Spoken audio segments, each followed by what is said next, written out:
Hi, this is Amelia. I'm going to be doing lives again, Fridays at 4 in May and June at our YouTube channel, youtube.com/@feministsurvivalproject. I'll be answering questions, singing songs, and talking about Murderbot. I hope you can join us.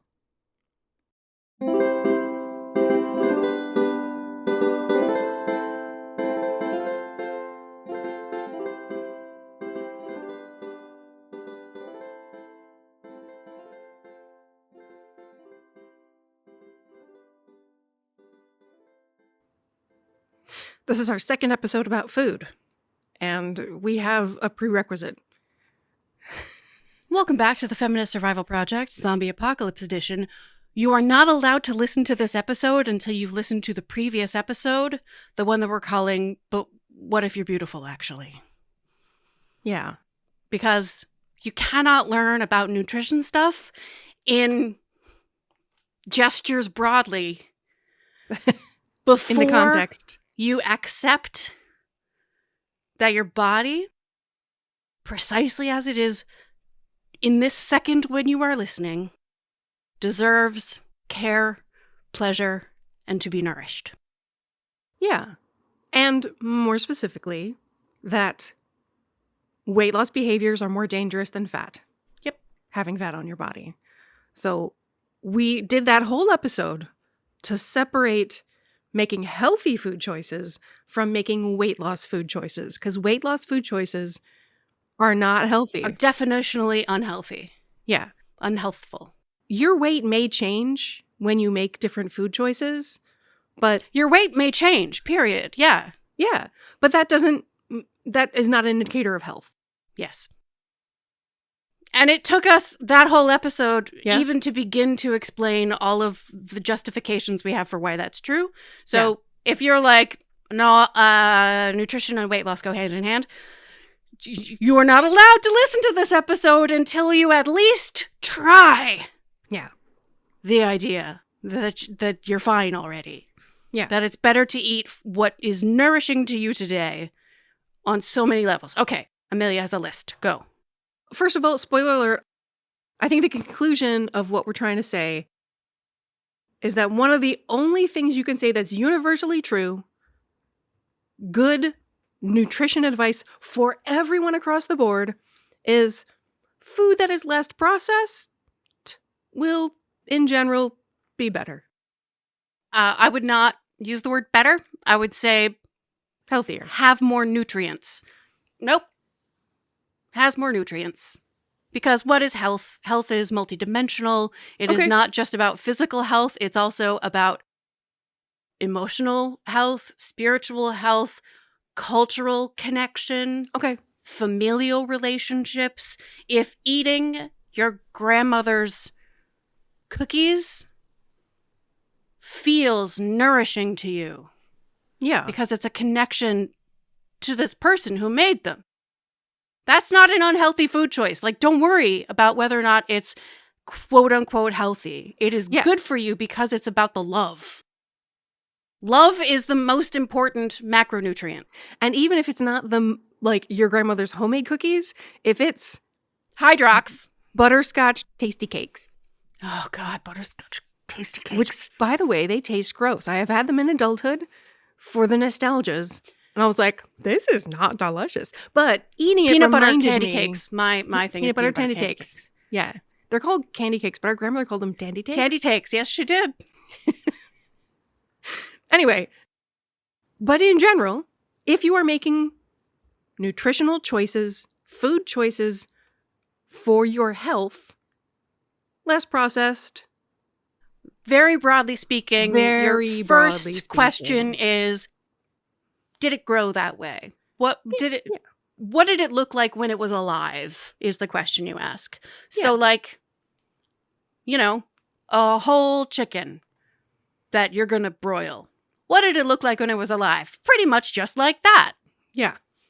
If you're looking for a whole bunch of protein and some fat, then a whole chicken that you broil at home and you make choices about what else you put on it, like, that's what it looked like when it was alive. Versus chicken nugget. It's a nugget. let's go in the of middle. chicken. A boneless, Okay. skinless chicken breast. Yeah. Like, you can tell where that goes on what it was when it was alive.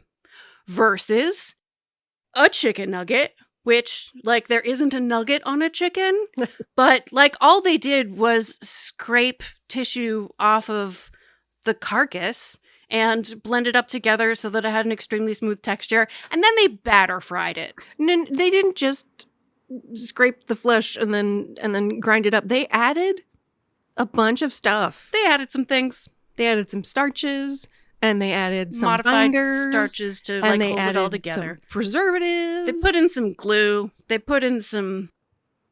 Yeah. Yeah. So they added some things. It looks less like it did than it was alive, and there's a whole bunch of stuff that, like, if you go, like, flour, which is, like, the simplest version of, like, how you bread something. What did that look like when it was alive? Well, it was a shaft of wheat. So not only have you removed, like, this one tiny part of the plant, you then ground that tiny part of the plant into a fine powder. So, like, there's a lot of steps between when that flour was alive and when it made it onto a chicken nugget. Yeah, and there are fewer steps between, a homemade sourdough loaf and chicken nugget breading. Right. For that piece of wheat. For example. So It works for both plants and animals. What did this look like when it was alive? How similar? So that's my, like, one simple, like, if you're just looking for, like, making a nutrient-based choice, yeah, choose, broadly speaking, something's going to be more nutritious when it looks more like it did when it was alive. There are exceptions. It's better to cook many vegetables. It is certainly better to cook meat. Yeah. Because not only does that kill potential infectious things, it makes the nutrients more bioavailable. Right. So cooking is making it look less like it did when it was alive, but it's making it more nutritious. Right. Not all processing is bad. Right. Just when we get to, like, ultra processed, like, packaged foods, where food scientists, like, and this leads me to, like, if it's shelf stable, yeah, stuff that's alive isn't sort of by definition is not shelf stable. Yeah, yeah. So this leads me to, like, the things that you gotta unbelieve and unlearn about food choices that are falsehoods that we carry with us from ancient days. I have a very distinct memory of being in high school and in 10th grade biology class with Mr. Twilly. And he was talking about how chicken fat has been shown to have, like, antimicrobial immune support kind of properties. Schmaltz is thebomb.com. Right. So, like, when you eat chicken soup, part of, like, the nourishingness of that is, in fact, there's, like, a science-based thing where consuming chicken fat is good for you. And a girl in our class, a very popular girl, a little cheerleader, spoke up and said, "So fat is good for you?" And I remember thinking, like, yeah, I had the same kind of thought in my head because this was the 90s when fat was universally known to be the bad guy. Yeah. Like, we ate angel food cake because it was fat-free. Fat-free! So it was basically good for you. Yeah. Yeah.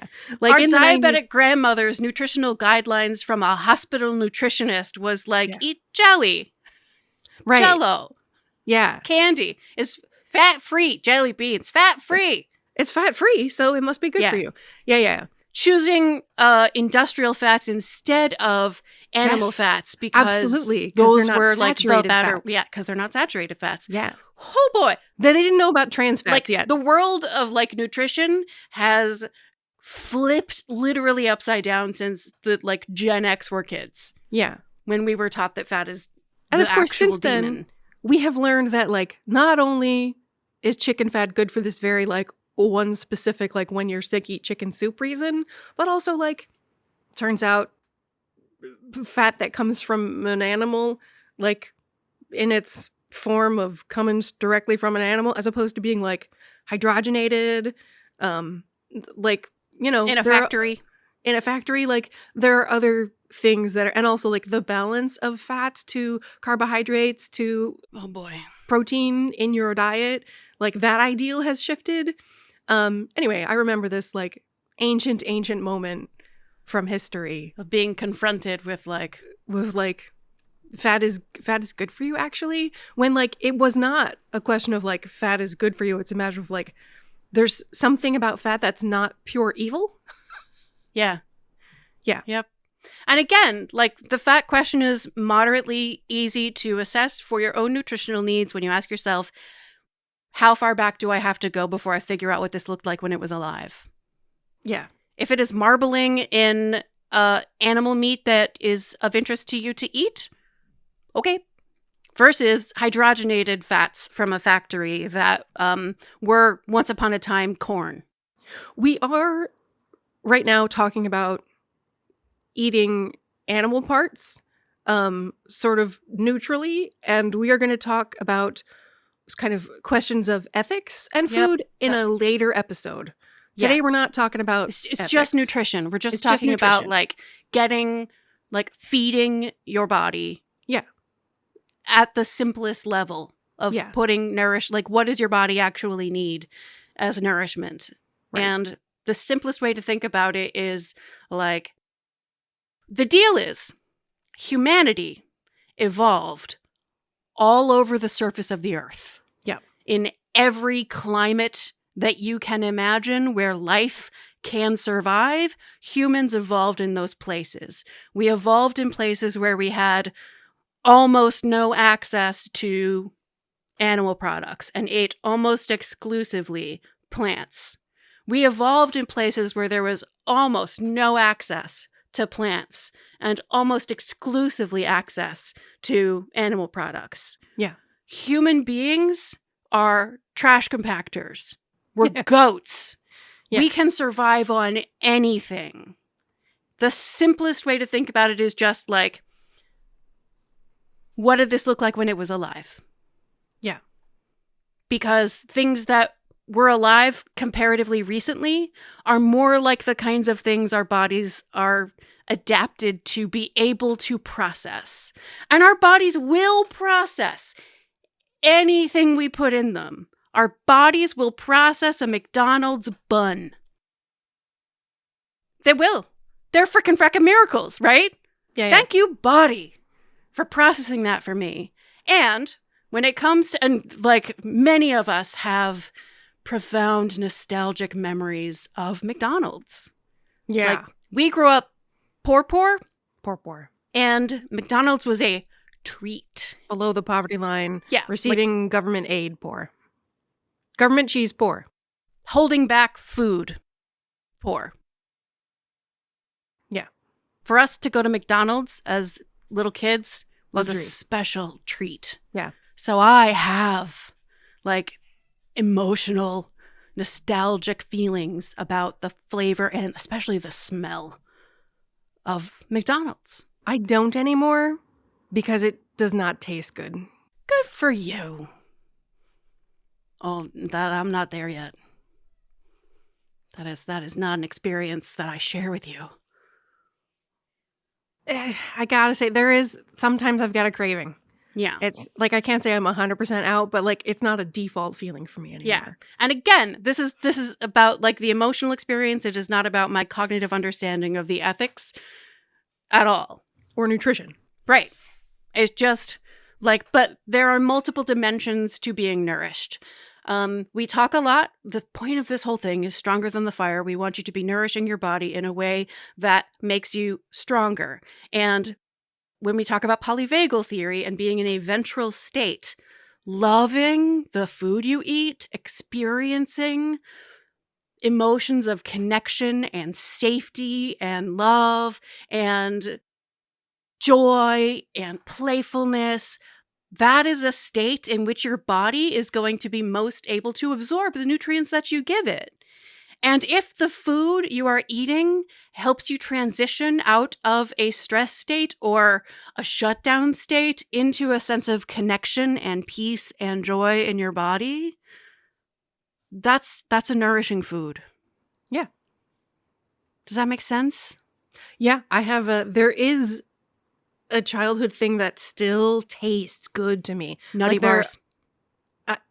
Nutty bars, I am less, Nutty bars definitely scratch an itch, but I don't like enjoy the flavor so much as they taste so processed that like they're a little off-putting, but at the same time they do have that like There's a chemical taste in the peanut butter in particular, yeah. Yeah.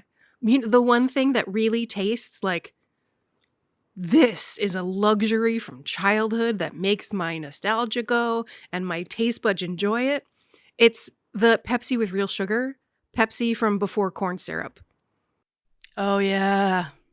Yeah. It tastes totally different. It tastes completely different, and it tastes like childhood. The best moments of childhood. The good, oh my gosh, I am drinking Pepsi, special moments. Yeah. That's the one thing that still tastes good to me.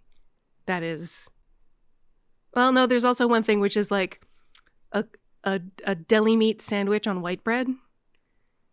Yeah. With mayo and mustard, like grandma made. Yeah. Yeah. That also is like, sometimes you just need that. Yeah. Our grandmother was a food magician who somehow managed to imbue into packaged processed snacks the same love that you could taste in her made from scratch beef stew. Yeah. Like and into the like white bread, Lebanon bologna, American cheese, mayonnaise sandwich. Lebanon bologna, man. Lebanon bologna. It's a mid-Atlantic thing. If you don't live in the mid-Atlantic, it's very you might not know what specific. It is. Yeah. Yeah, so like these are foods that like activate like some of our deepest senses of being loved. Yeah. Our mother was also a pretty good cook, but very actively, consciously, out loud interested in nutrition. Yes. From the very beginning, we grew up with nutritional yeast in the fridge. Yeah. Which is to say, like, the food didn't taste as good. Because it wasn't full of fat and sugar. Right. But it is a grandparent's job. Right, to give your grandkids luxuriating treats. Yeah. Right? Yeah. Ice cream right before bed. Yeah, we did do that. That did happen. We did. We sat in our grandmother's shirts as night shirts and had like ice cream and cake right before we went to bed. Yeah. Oh my gosh. Oh my gosh. There's photos of it. Yeah. Yep. Okay. So what we're talking about is how to make healthy food choices. And healthy food choices includes food that feeds your soul. Yes. I want to talk about some of the misapprehensions and lies and barriers that people need to overcome or unlearn. Yeah. And one of those is food choices as virtue signaling. Like, I can't buy this food because it means that I believe X or Y or Z, or I can't eat this because it means, which is very different from I'm not going to eat this because it does not align with my values. Right. Right. It's the virtue signaling as opposed to values. Your actual ethics and values that you hold inside you. It's the appearance of, like, I know. Okay, so here's the thing. I shop online for my groceries. I do curbside pickup because I can't walk around a grocery store. It's not physically possible for me anymore. So when I shop online, I know that there's going to be a shopper going around the store buying things for me. Oh. And I am conscious of, did I buy any produce? This shopper's going to be like, zero vegetables? Really? Zero fruit? It's all meat and fat and sugar? Really? Is this what you're buying? Like, I am conscious and aware that, like, sometimes I'm like, maybe get some lettuce? So that somebody saw me buy lettuce.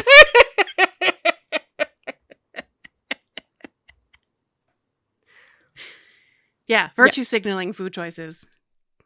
Yeah, that's like being at a restaurant and like because you're a person of size and you expect people to be looking at what you eat, you Yes. get the salad that is not the thing you want, but you are behaving yourself. And that is how you're like granted cultural permission Yes, to have fat exactly. on your body as long as you're behaving yourself and not eating that food that is like so delicious because it's full of like fat.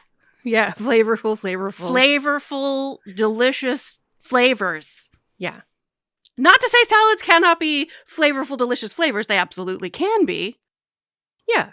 But people definitely feel pressure to make food choices based on how it will look to others. Yeah.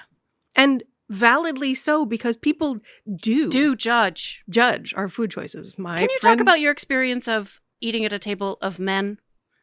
Yeah, this was a solid 15 years ago. I was at a conducting conference, and, college conductors in particular are mostly men. So I was at a table having lunch, and it was a table full of men, and somebody ordered a cheeseburger with fries, and somebody else ordered a salad, and no one commented on either one. And I was like, what? That I was just used to as a default. Like, of course, you're all going to be like, oh, you're eating that salad. You trying to lose weight? Mhm. In fact, when I was in one of my first years of teaching college, I went to lunch with my department, and one of the professors ordered, like, it was a Chinese restaurant, and she ordered like steamed vegetables without any like rice, or like it was basically like a keto sort of general thing at a Chinese restaurant, which is like unusual. And people were really like, how can you eat that? And why would you eat that way? And she was very like, just like Chipper, this is the thing that feels good for me. And Yep. I was very like, people's conversations about judging your food, like, so that one meal that I had with all those men conductors where nobody talked about food.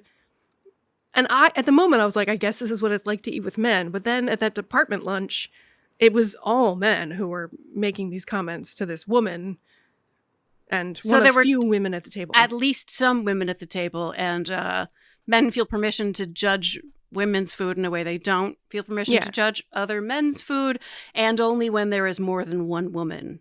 And at the time, I was also eating super low carb. I had just learned, like, wow, my body really enjoys this kind of choice. But when I went out to eat in public, I didn't make that choice. I made the choice that would help me blend in. I made the food choice that would signal that I'm conforming. Yeah. And this other professor did not make that same choice. She chose what was good for her body instead of what was going to pass muster from the other people at the table. Like, I specifically avoided that conversation. That was your autism mask. Now we know. Yes, now I know. But honestly, still sometimes I do it so that I don't spark a conversation. Me too. Yeah. Yeah. So the appearance of virtue is a barrier to people's making healthy food choices. And with good reason, because they genuinely will be be judged. And sometimes you have to like balance, do I want to have this conversation? Do I want to do this emotional labor? Do I want to do I want to do the work of shutting conversations down and telling people that it's inappropriate to talk about other people's food choices and to judge them? Like, sometimes you just want to get through your first ever faculty lunch. Yep. Because you're a visiting professor and you want to get hired as an assistant professor next year. Yep. Sometimes you make those choices. Yeah. And that is legitimate. Yeah. Another thing that stands in people's way is the notion of calories in, calories out. Oh, God. This is one of those like parts of the Bikini-Industrial complex, one of these ideas that lives in the septic system in my front yard. Yes. That burbles out sometimes. Yeah. This is when I think about, when I have very deep old memories about calories in, calories out. Yeah. So, for example, in high school, in health class, we got taught calories in, calories out. Explicitly. And we went to like the little gymnasium, like with exercise machines that our high school had. And I got on the stationary bicycle It counts calories. Had a calorie counter. And which is such bullshit. I said to the teacher, oh, look, I just burned off breakfast. Yeah. Because I had like a slice of bread and it was like 60 calories. Yeah. I have never been a person who eats breakfast. Breakfast is only the most important meal of the day. If breakfast is important to you, if it feels right for you, people vary in whether or not breakfast is right for them. And so I was not particularly hungry and I had only one piece of bread for breakfast. And I burned it off on the bike, and saying that out loud to my teacher was not a sign of a disorder. That was me doing what I was taught. Yeah. I was following the rules. I was doing it right. This is Amelia recording an insert after the fact because I didn't insert anything about timing of food and the health choices you make around timing. I just want to recognize the fact that your body might want to eat at different times of day. Emily would want me to tell the story about sometimes you need to eat right before bed because your body needs to know, in order to be relaxed enough to sleep, it needs to know that it has food inside of it. Although there's research that shows that that's not maybe like the healthiest choice to make. And there's also the thing that Emily was talking about, eating a slice of bread for breakfast, and the saying that breakfast is the most important meal of the day. And like, it is only if your body tells you that it is. And a lot of people do intermittent fasting and one meal a day. And the timing, you need to listen to your body to discover what the timing of food means for health for you. I didn't include timing in the original episode. Here's me inserting it after the fact. Sorry. Thanks. As you were. Yeah. And to this day, calories on the package are the biggest thing on the package. So, yep. That's what's listed. That's what's required to be listed on nutrient guides. Restaurants are required to make it available. Yeah. And the science of why it's not true. So when I finally read Good Calories, Bad Calories, which is Gary Taubes' book that fundamentally changed. Like, if there is a book that marks the transition away from fat, evil, carb, good to like, what if maybe fat okay? Yeah. What if maybe carb bad? When I read the actual like his breakdown of the science is very high quality. And when I read it, I was like, how could I, as a science loving person, ever have believed this nonsense? Why would anyone believe that it's true that a calorie is a calorie is a calorie? That the way our bodies have evolved would treat this source of calories the same as this other source of calories. Yeah. How could I have believed that for 32 years? Yeah. How could I have believed this physiological bonkers? Why? How? Why? Because they come from different places. Our opportunity to eat them is going to be different. Our metabolisms are so complex. Why would we think that our bodies would just be like, this is energy. This is just a neutral form of energy that I'm going to treat like all the other forms of energy. It's so ridiculous when you think about like what a human body is. Yeah. That it would just treat a unit of heat as a unit of heat. Which is what a calorie is. Yeah. Calories. I avoid saying the word calorie when I can. One of the things we talk about when we talk about burnout is the ways that cognition is affected by stress and the high energy requirements of cognition. Your brain burns more calories than any other organ in your body. But like, I never, ever talk about burning calories when I talk about this because the word calorie it's a measurement of a unit of heat, and they're required to put them on fast food menus now as if it is relevant. And like, the reason it's there is because the government has been instructed that this is relevant, important information when people are trying to make, heavy air quotes, healthy choices. Yeah. Number of calories. Yeah. And then there's Brennan Lee Mulligan, who comes from a perspective of like a very young person trying to live independently, trying to get as many calories per dollar. Yes. Which is like a very funny perspective. Very funny. Yeah. There's a show on Dropout called Gastronauts where he challenges 3 professional chefs just to cook the heaviest food. Yeah, just the heaviest food. Just the heaviest food, which turned out to be lasagna. Well, this is a man who learned to shop by unit price. Like us. Yeah, like us. Yeah, like we have taught our spouses to do. That's poverty math, baby. Yeah. Yeah, so that's a man who's been broke or poor. He like took home a container of this lasagna. Yeah, Thank you, Chef. Your dish is really this special. is the best show. Yeah, this is the best show on Dropout. It was funny. Okay, it so was, calories, and I calories related so hard. That was the challenge so that I hard. related to so hard. Same thing. Heavy. I just want just like a physically heavy food. Yeah, just maximum calories per dollar. Okay. So yeah. Calories and calories. Do I need to say more than like, if you think about it for a second, why would our bodies possibly process different forms of energy the same? And if people want to be like, just show me the receipts, good calories, bad calories is the book to read for the receipts. Yeah, right. Okay. Another barrier people face is marketing. It's real hard to stand against the tide of marketing. People telling you what's healthy so that you make choices that profit them. Yep. And the choices that profit them are like you eating foods that are the cheapest for them, not just to produce, but to ship and put on a shelf. Yes. I once had, this is not quite related, but I should tell you while I'm thinking about it. There was a time when I was quite ill. My digestive system was not working the way it was supposed to, and I couldn't eat solid food for about 6 weeks. And trying to get enough, yes, I should have talked about those calories. Trying to get enough calories when you can't eat solid food is hard. So one day I went to Five Guys and I ordered a milkshake. And I was like, I want chocolate because I want all of the calories. And the dude behind the counter went, do you want a burger with that? Like, do you want like actual food with your milkshake? And I was like, No. And I wanted to be like, yeah, I can't eat solid food. I'm just trying to get some calories. Yeah. Like, he was so judgmental about it. Like, yeah. Ew. Yeah. There's another, this is another thing from Dropout where someone was talking about ordering, like, how did you get banned from Postmates?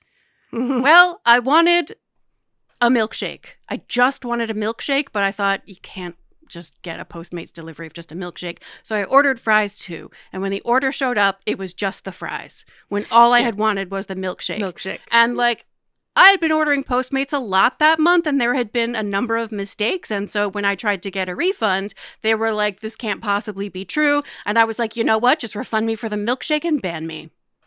Yeah. All she wanted was the milkshake. But she too felt like she had to order. Well, not she too, because you did not feel like you had to order something else, but you got judged for it.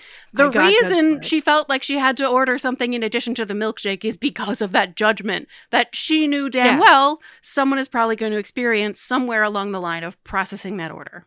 Yeah, which is why I have in the past ordered groceries, including vegetables that end up not getting eaten. Yeah. Yeah. Anyway. This is an actual, like, I feel physically embarrassed when I think about saying this out loud. Am I going to say this out loud? I'm going to say this out loud because I want to normalize it. Okay. I have ordered big orders of fast food. Like, I go in the building and I order from a person and I act like I have a list of things wanted by different people. Like, I'm the one who is selected with the list to go into the restaurant and order the food. That's smart. So that it will not be like, this one lady wants all this food, is ordering all this. You don't just want a double cheeseburger. You also want a crispy chicken sandwich and you want the fries. And what they don't know is I'm going to pull this all apart. I'm going to put that crispy chicken patty between the two meat patties on the double cheeseburger, and then I'm going to coat fries on top of one of the meat patties. And what I'm doing is making the most monstrous, delicious, salty, greasy, I'm Frankensteining this shit. but I have to make it sound like I'm ordering for a family in order not to be embarrassed. There's a Key and Peele sketch about that. It is not an okay Key and Peele sketch, but it's this like very fat dude on a couch ordering pizza and like calling as though there's people at the party with him. Yep. This is a fat phobic sketch. That's not, but it's real. But it's real. Yeah. And this was happening when I was straight size. In general, Key and Peele have like some intersectional social justice awareness. Yeah, but fat is one place where people feel like they're still allowed to. Yes. And this discriminate. was quite a while ago, so I don't think they would make the same joke now. Sure. I hope. Anyway. I did that in real life. That thing that was a sketch and a funny joke. Yeah. As a straight size white woman at a fast food counter, I pretended like I was ordering for a whole family. I've also heard stories of women who order as though they're ordering for a party so that the delivery person doesn't think they're alone. For safety reasons. For safety reasons. Perfectly legit. Yeah? Yeah. So many barriers. We were talking about marketing, and then I told this tangential story, but marketing is another force that makes us believe. Malin, all the time, is like, I saw this ad for this thing. Maybe we should try that. And I'm like, all right. When I watch a commercial, I am very easily swayed by food commercials to be like, oh, God, now I want pizza. Yep. Now I want a sandwich. Yep. It's influential. It's designed to push your choices. To be influential. Yeah, in the UK, they have banned fast food commercials, either from children's television or all television. Yeah. I mean, I kind of wish they would ban it from, because... Yeah, no, it's...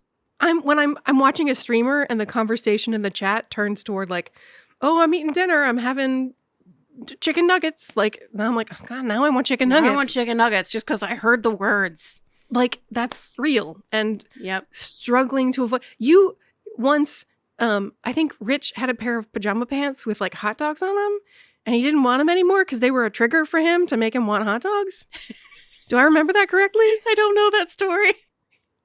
Or if I have, I've forgotten it. He has had underwear that had hot dogs on it. I think it was a pair of pajama pants that... Rich can decide whether or not he wants the hot dog pajama pants included. Okay. But like, I totally get it. Yeah. Like, I don't buy pajamas with pictures of like cupcakes and stuff because... Yeah. Craving. It's going to make me want a cupcake every time I look at it. And, not that I object to eating cupcakes. I eat cupcakes, but I don't want to eat cupcakes every time I look at a pair of pajama pants. Yeah. And that influence is marketing. Hard to resist. Speaking of hard to resist, the food science that is creating foods that you can't stop eating. Oh, yeah. That's a real barrier to making healthy choices. The book for this one is Salt, Sugar, Fat. Salt, Sugar, Fat. And also, what's the book about highly processed foods, ultra-processed foods? It was great. Ultra-processed foods book. The book for this is also Ultra-Processed People, Why We Can't Stop Eating Food That Isn't Food, by Chris Van Tulleken, I guess is how it's pronounced. The thing that I took away from this was how much processed food is extruded. It's extruded foam. And this is when I started having less taste for soft serve and Wonder Bread and chicken nuggets, because I started to see how the food is extruded foam. And like the texture became very unappealing to me. Circus peanuts. Can I tell you how much I have loved circus peanuts? But it's not even things that are explicitly foamy. Like chicken nuggets are foam. Like soft serve ice cream is foam. It's not even foam made of like dairy fat. Like I get in homemade ice cream, you want to like add air and fluff it up and make it kind of a foam that gets frozen, but there's so much air in it that it's like bubbly and it's fluffy and smooth and creamy. You're literally making my mouth water. Pancakes are so fluffy because you want to like create a kind of foam in the batter. And that's delicious. But like when you do that to meat and when you do that to just a bunch of chemicals, That's what made me kind of not want to eat ultra processed. That's what gave me the thing that made me feel like ultra processed foods were gross. Yeah. I avoid saying things that like foods that aren't food. Like Michael Pollan says, eat food, mostly plants, not too much. Yeah. And I find all three of those things to be like not universally relevant, and also like it feels pretty privileged, entitled, and judgmental. Right. And judgmental. Yes. So like that's not food. Because Well, if you eat it, it'll keep you alive. Yeah. That makes it food. Better than starving. Some people think that like grubs aren't food. Bugs can't be food. That's not food. Well, that's white supremacist of you to say. Yeah. So yeah, I don't say things like this is not food or right. But I am willing to say that like if you're looking for nutrients, look for things that you can think to yourself what happened between now and back in the time when it was alive, right? Like that's a more neutral way to think about it, I think. And also remember that like emotions, love is a nutrient. So also think about like you are allowed to eat for pleasure and joy and connection and community and spirit. Like all those things are like part of nourishing your body. Crimpets are for sure extruded foam. 100%. They're extruded foam from my childhood, so... Yeah. And they're more extruded foamy now than they used to be. There's a phenomenon, I think it's vanishing mouthfeel. So... Oreos when we were kids. Yes, vanishing mouthfeel. Yes. Oreos when we were kids, like, you had to chew them in order to be able to swallow them. Yeah. But Oreos now, you take a bite and it just dissolves in your mouth. Right. And it feels like you haven't eaten anything. Yeah. Because you didn't have to chew it, because it just dissolved. Vanishing mouthfeel. Which is a characteristic that I find it very pleasurable. Everyone does. I love a Cheeto for like savory vanishing mouthfeel. Yeah. You used to have to chew Cheetos. Yeah. And the thing is that chewing is part of nutrients. Digestion, yeah. Chewing is... There's a GI doctor on YouTube that says, chewing leads to pooing. Like, if you are constipated, one of the things you can do, that I do, to help my chronic constipation is chewing. I chew a lot, very deliberately. Yeah. And one of the things that makes ultra-processed foods so easy to consume more than you would ordinarily is because they're soft. They don't require chewing. They just go down, and you don't feel like you've eaten anything. So I chew. Another thing, and like you literally can't chew an Oreo or a Cheeto for very long. There's nothing to chew on. Yeah. So another thing in that book, though, that helped me be like, oh yeah, that ultra processed food seems not delicious to me anymore. Is the history of the ways that these food corporations have exploited people, like research on indigenous populations where food corporations have come in and changed those populations by offering them these ultra-processed foods. So the food science that changes the way we eat by changing our body chemistry and the ways our bodies respond to what we're eating is a thing that is a barrier to overcoming, to actually making choices that are good for your body. Because we say all the time, listen to your body. Yeah. But when you eat foods that are designed by science to make you want more, body signals, to mess with your body signals, that gets complicated and confusing and can lead to less nutritious choices. Yep. And the final thing about making healthy food choices is even the food that comes straight from the earth. The earth is now depleted of nutrients in farming locations. The food we eat is less nutritious because the soil is depleted. So when you buy organic food that is not supplemented, the soil is not supplemented with nutrients because it's organic, that food has less nutrients in it than food that is not organic. Which is not to say that one of those choices is better, because one of them has more pesticides and one of them is not as good for the workers who pay. All those ethical choices we're going to talk about in a later episode. This is just nutrition. Like, it is true that the food we eat now has less nutrients in it than it used to. Chickens are much bigger, not because they are more densely packed with omega-3s or whatever, just because they've been, fed a diet that makes them bigger and not more densely Nourishing. nutritious. Yep. Yeah. So the food that's currently available to us is not, even if you're like, a chicken! My grandmother ate a chicken! This is the same food. No. It's not the same food anymore. The chicken is different. Yeah. Are you going to talk about money as a barrier? I don't have that on my list, but that's a great point. So you have mentioned previously that after COVID just like ruined your digestive system. Oh yeah. You in February. You were eating like carbohydrates, especially refined carbohydrates, was sort of all your, like a bland diet is essentially the thing, was all your digestion could cope with, or it punished you. Yeah. And you noticed you were spending a whole lot less money on groceries because they are so much less money, so much cheaper. Yeah. So if you're trying to feed yourself or anyone else on a budget, nutrition is expensive. Yeah. Dense nutrients, very expensive. It's like the most expensive stuff. We ought to live in a world where soda costs like $40 a liter. Yeah. And broccoli is 10 cents a pound.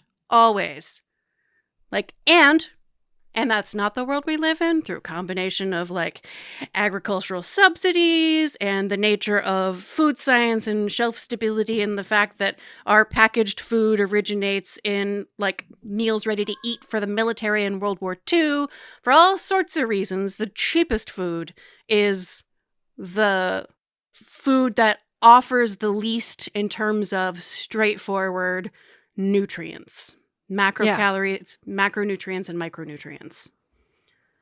Macronutrients are fat, protein, and carbohydrate. Micronutrients are all the vitamins and minerals and shit like that. Yeah.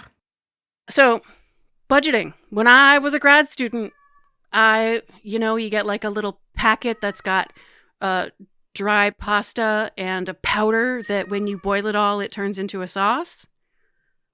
You can get a packet of that for like $1. Yeah. A can of light, not white, light tuna was about 50 cents at the time. Yeah. And a box of frozen spinach or broccoli, either one, pound of it. Those three things together would be like most of what I ate in a day, because I was a broke-ass grad student, but I knew how to shop cheap, and that was like a whole bunch of protein and a whole bunch of like leafy greens and some carbohydrate and salt to make it tastier. Yeah. And filling. So was it like the most nourishing thing I could? I was doing my best, because all we can ever ask of anybody listening to this is that they do their best with the resources that are available to them. Yeah. And I don't know the resources available to any particular individual. But, like, if you're a broke-ass grad student, if you are working 2 jobs at minimum wage and trying to feed kids, like, just your best is all anybody can ask for. And making a child feel full often, like, it feels so much more rewarding than, like, I put broccoli on their plate and, like, I know they're not going to eat it, but, like, I gave my kid broccoli. Right. And this is another ethics thing where we're worried what people are going to think about what we're feeding our kids. Oh my gosh, because our kids only eat mac and cheese and chicken nuggets. And why is that all they eat? Because of the food science designed to get them like limited in their palate. Yeah. And why am I buying it? Does that make me a bad mom? No, you're buying what you can and making sure your kid gets calories and feels and like, can I just say, like, a kid who never worries about if there's enough to eat is a lucky, lucky kid. Yeah. And who is never made to feel ashamed of hunger. Yeah. Who is never made to feel guilted for, like, especially, like, if you get raised as a girl and you eat a lot because you're hungry, there's a strong likelihood that someone in your life has shamed you for your hunger and your willingness to feed your body. Yeah. I'm glad you brought money up. I don't know why that wasn't on my list. That was a good Yeah. Yeah, money is a major barrier to Major people barrier. making Yeah. choices about nutrition. And like the key is just to do your best. Yeah. I want to say about like if you're assigned female at birth, you get to adolescence, girls' physical activity drops hugely, like 40%. And their rate of burning calories stays the same because that is how much energy it takes to move through puberty as somebody whose body is like figuring out how to menstruate. Yeah. And teenage girls get called lazy all the time. Yeah. Because of how much sleep they need, how much they sit still. Yeah. And chances are, like, they're not eating enough because we live in a culture that doesn't let girls just eat. Yeah. We live in a culture that treats hunger as a medical condition. The last thing I want to add is, I should have talked about this when I talked about marketing, is that the ideas about like what nutrition is that are taught to us when we're young, like the food pyramid. Just a reminder that the food pyramid is brought to you by not by the Food and Drug Administration, but by the U.S. Department of Agriculture. Agriculture! Right. So like not Health and Human Services. It's eating the food that American farms produce, which is wheat and corn. Corn. Like, it would be great if everybody could, like, join their local farm share, CSA, get, like, boxes of fresh, locally grown fruits and vegetables from their supporting local agriculture, small farmers, where they respect the earth and their workers and all that stuff. Disrupting, yeah, it'd be great. Industrial food production and for some people, that's affordable. Yeah. And in some places, that is not an affordable option. Yeah, in a lot of places. Like, it'd be great. Just do your best. I'll give one last nutrition tip. We have acknowledged so many of the reasons why it is difficult to make choices. I just want to make it simpler to make choices. So we sort of talked about, like, this spectrum of, like, how many steps did it go through before, since it was alive? Like, it was alive, then it was dead, and then it got to my plate. What happened to it along the way? If you look, so this is a standard, like, nutritionist thing to say. If your plate is a clock face, half of it, vegetables. A quarter of it, whatever protein source really rocks your world. A quarter of it, whatever largely sort of carbohydrate source really rocks your world. Yeah. And then whatever else you put on it to make it delicious, because pleasure is also a nutrient. Pleasure and love are nutrients. Yeah. That is not great advice for me. This is just like broad strokes. That's broad strokes. If you are at the beginning of learning what feels right for your body, this is the default. You start off with like this sort of like half the clock face is vegetables, maybe some fruit too, because fruit's delicious. A quarter protein, quarter whatever carbohydrate rocks your world. And you mess around with that ratio and see where your body calibrates, like where it feels good, and that's going to change with illnesses, and it's going to change with time as you age. Like there's all kinds of reasons why it would change. This is just a sort of like, in the same way I have to give sort of like baseline drinking advice to college students who are exposed to alcohol and have to make decisions. Like I want to offer base guidelines, 1 drink an hour, measure, count, pace, blah, blah, blah. I don't know what anybody's particular relationship with alcohol is. I don't know what anybody's particular metabolism is. Right. But like, if we just want baseline starter advice where it's a sort of do no harm thing, this is the do no harm starting place. Yeah. So the clock face and food that if you're going to be like, how can I eat more nutritiously? How can I make better choices? Fewer steps between when it was alive and when it got to your plate. Yeah. Okay. And also, there's a million barriers that we acknowledge, and that's okay. And like, just do your best. Just do your best. And love and pleasure are nutrients. That's three points. Yeah. Basic nutrition stuff. There are tons of barriers, so just do your best. And don't forget that love and pleasure are nutrients. Yeah. Great. I think we did it. Our nutrition episode. We did it. Oh, God, I was really dreading this. Yeah, I know. I had to push pretty hard. You really did, yeah. How did we get here? And it wasn't easy. No. And I hope no one listened to this before they listened to the previous episode. Yeah. What if you're already beautiful, actually? Just because you are.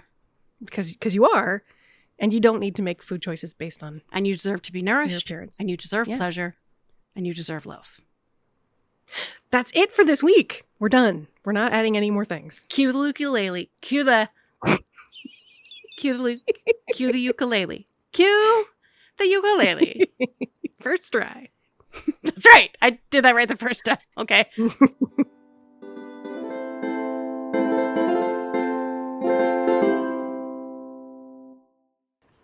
This shopper's going to be like, zero vegetables? Really? Zero fruit? It's all meat and fat and sugar? Really? Is this what you're like? I am conscious and aware that like sometimes I'm like, maybe get some lettuce. So that somebody saw me buy lettuce.